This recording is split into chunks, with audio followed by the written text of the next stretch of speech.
6 বছর আগে বাড়ির পাশে ঝড়ে আক্রান্ত কাকের ছানাটি কুড়িয়ে পায় আশরাফ আলীর স্ত্রী খুরশিদ জাহান রোজি। ছানাটিকে বাঁচানোর জন্য প্রতিদিন গমের আটা গুলিয়ে খাওয়াতেন তিনি। এরই মধ্যে কাকের ছানাটি খুঁজে পায় স্বকীয়তা, আর রোজি স্নেহের পরশে তার পরিবারের সদস্যের মতোই ছানাটি বড় হতে থাকে।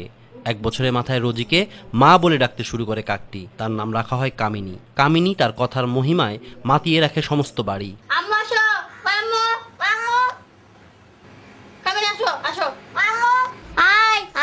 রোজির বড় মেয়ে আশার কাছ থেকে মনোকষ্ট পাওয়ার পর তার ছোট বোন উষার প্রিয় বন্ধু হয়ে যায় কামিনী। এরপর থেকে তার কাছেই সময় কাটাতে বেশি পছন্দ করে কামিনী। সংসারের কাজসহ উষা পড়ার টেবিলে গেলেও কামিনী তখন উড়ে গিয়ে তার পাশে বসে। ঘুমানোর সময় পাশে বসে পাহারা দেয়।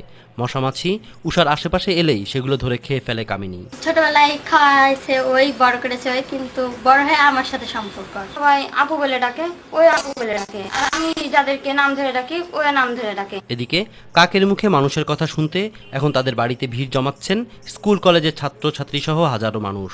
কাক কেমন প্রাণী যে এটা কাউকে পোষ মানানো যায় না।